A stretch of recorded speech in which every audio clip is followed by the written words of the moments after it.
Okay, so we got some massive news late in the morning. I guess you could say 3, 4 a.m. We got some massive news that I woke up to as a mixed martial arts fan and said, holy shit, what just happened? What is going on? Ryan Thomas here, Thomas Take Sports Podcast. You can take a peek at the bottom left corner at Ryan Thomas Take on social media. Twitter, Instagram. Thomas Take Sports Podcast is available everywhere, so you can check it out for yourselves. I just wrapped up my Buffalo Bills post-game show where I discussed how the Bills could have played a little bit better football today and potentially how they need to play better football moving forward if we're playing the Jacksonville Jaguars and or the Cincinnati Bengals and or the Chiefs or whoever we play in the Super Bowl in order for the Bills to reach the Super Bowl, to win the Super Bowl like you want them to and like I want them to if you're a Bills fan. We need to play a little bit better than what we played today. You can hear all my thoughts on that separate podcast, but today, right here on this podcast, on this episode of the Thomas Take Sports Podcast, I'm talking all things UFC. The UFC's big news. Francis Ngannou is now the former UFC heavyweight champion as the UFC has released Francis Ngannou, and now Jon Jones and Cyril Gane will now fight for the belt. Not the interim belt, but the belt. The UFC says that they're done with Francis. They're moving on. He's off the roster. Any company, whether it's Bellator, PFL, ONE FC, any company, mixed martial arts wise, any MMA organization rather, has the opportunity to go out, pay Francis, and the UFC will not even bother to match it. That's from the words of UFC President Dana White. Now, there is a lot to unpack here, and I can talk about this for a long time. I don't want to. I want to keep the show its typical half hour. But holy, I am stunned by this news. For all combat sports coverage, if you've never tuned into my show before, you can follow the Thomas Take Sports Podcast featuring fight predictions, pre- and post-fight reactions, and listen to yours truly, Ryan Thomas, play MMA matchmaker for the winners and losers of big UFC pay-per-views, monthly UFC pay-per-views.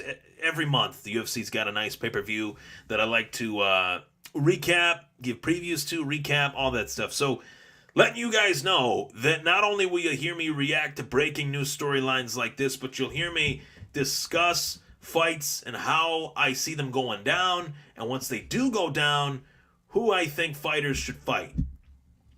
So this is massive. Let's just talk about first the fact that Francis Ngannou was cut.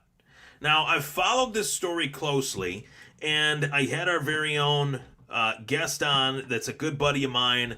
His name is Colin Crandall, and him and I talked about the prospects of a Francis Ngannou versus Jon Jones fight happening, and that's the fight that every mixed martial arts fan wanted, every hardcore fan, every casual fan.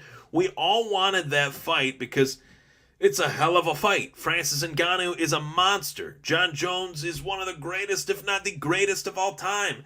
One of the greatest main events, one of the greatest build-ups to any fight to ever happen. And unfortunately, as of now, it is not happening, as Francis Ngannou is now gone. Why is he gone? What is the reason why Francis Ngannou was cut? Well, he fought the last fight of his contract against Gane, Cyril Gane, who he beat, albeit it was a close fight, but he beat him fair and square. And now Ngannou is gone. And that is very upsetting for me because I'm a big fan of Francis. I loved the climb up to be knocked down, to climb back up again storyline that his career provided us. He got a title shot against Stipe Miocic. He came up short the first time. Second time, no doubt about it. A new man fighting in that octagon against a completely different guy who had just fought Daniel Cormier 3 times in his own right in Stipe, and he was able to get it done. It's very unfortunate. It's very sad in news headlines like these that the business of the fight game is the only reason why Francis Ngannou is not with the UFC. And Dana White, said, this guy wants to be paid more than any other heavyweight. We made him an offer that is more than any other heavyweight. I wonder what that offer was. We'll never know. But we know that Brock Lesnar was making multiple millions, $3, $4, $5 million per fight when he was the champ. If Francis turned that down, I think he's eyeing something that's a little bit more regal, a little bit more pristine than fighting in a cage. And what that means is there's a guy in boxing by the name of Tyson Fury. If you've never heard of him, you're living under a rock. He's the greatest heavyweight boxer of his era. And Francis wants to fight him.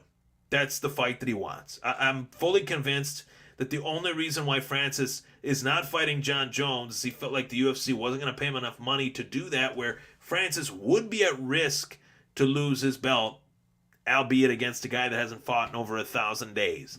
So Jones being one of the greatest of all time, all that's irrelevant. All that doesn't even matter in terms of his inactivity. He's one of the best to ever do it. Francis, on the other hand, I think could have been one of the greatest heavyweights, if not the greatest heavyweight champion ever, had he continued his reign. And obviously, if he would have beaten Jon Jones, that would have put him in the conversation of being the best of all time, and it would have been a warranted one, being the only true defeat that Jones would have ever suffered on his record. He's got one loss on his record. It was to Matt Hamill via disqualification. Jon Jones has never lost, folks, despite the adversity that he's faced outside the octagon and even inside in his last few appearances. Dominic Reyes, Thiago Santos, the first Gustafsson fight. We sit here today, 2023, Jon Jones has still never lost a fight in the UFC. Actual lost, never been knocked out, never been submitted, nothing. Despite how close Vitor Belfort was a few years back. But I am just so stunned by this news, guys. I really am. Francis Ngannou is gone, but not forgotten. I do expect us to keep our eyes on him. But I am just so down in the dumps over the fact that Francis will never step in that UFC octagon again. I'm pretty confident of that. But let's just say Francis recognizes the error of his ways after Jon Jones fights Cyril Gane and says, no, that's actually my belt. And then Jones beats Gane and Jones and Ngannou fight. That's what I would hope to see. That's what I would hope would happen. I guess if there's any silver lining that could potentially happen within this news. But truthfully, I think that this is some of the biggest news that's happened in the UFC in quite some time. The fallout of this news is going to send shockwaves throughout this sport for a long time. If the UFC and the UFC's heavyweight champion, it's the most prestigious title that you can own in combat sports. If the UFC can't come to an agreement with their heavyweight champion, then what the hell is going on, right? Who is next? Who's next as far as someone that can't get an agreement with the UFC? Who's next? To be honest with you, I really don't know what this will do to the UFC's reputation, which has already taken massive hits over the last 6 months. From everything that went on with Dana White and everything that has gone on with the company in terms of fighter pay and Jake Paul calling them out for fighter pay, which has had an effect on the sport of mixed martial arts, no doubt about it.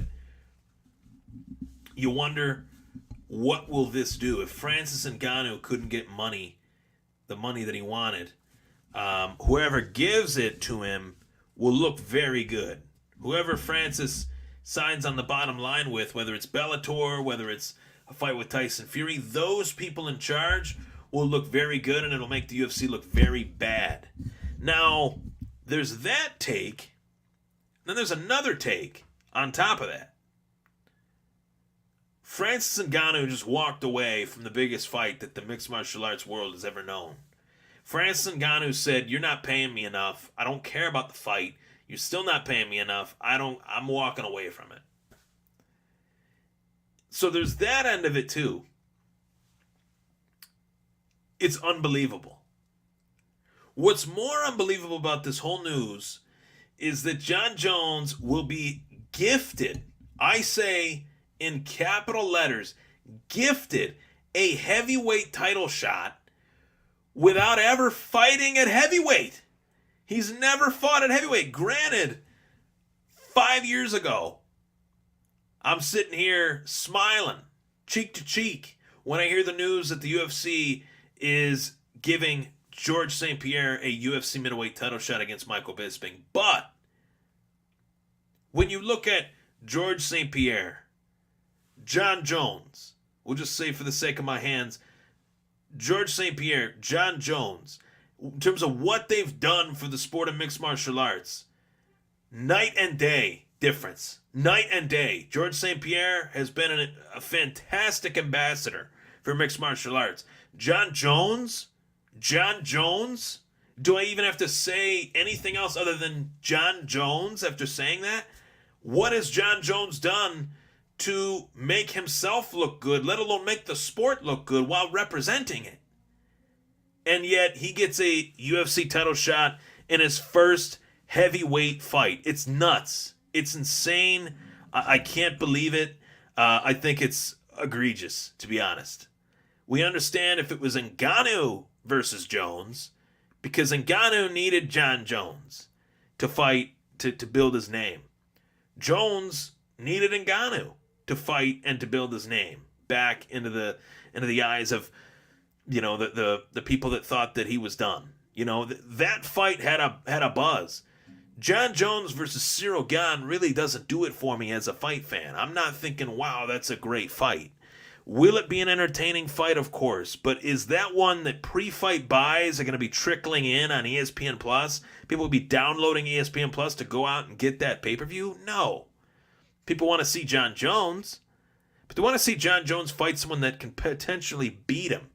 And I'm not trying to knock Cyril Gane in any way, but you're putting Jones in there with someone that lost to Francis. You've just cheapened the UFC heavyweight title. And I think the only reason why they put Jones in there with Gane was because Gane did fight a somewhat tough moment fight for Francis, but Francis won that fight. It was close, but not. It was 30-27 to some, 29-28 to others. Francis won the fight. Whether it was close or not, Francis won the fight. Cyril Gane, on the other hand, fighting Jon Jones, they're very similar fighters. I know I'll watch the fight, but man, this is not a move that makes the UFC heavyweight belt bigger and better. This is a move that knocks the UFC heavyweight belt down to ashes, I think.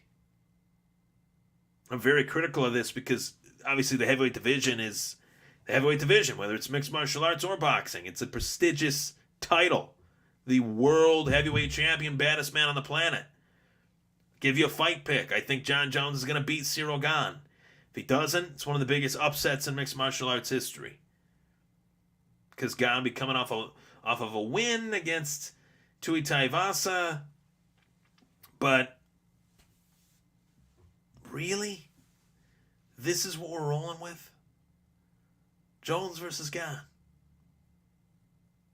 It just doesn't do it for me. I'm sorry, it just doesn't do it for me. Let alone the fact that, oh, by the way, these guys are fighting in March. March? It's frickin' January.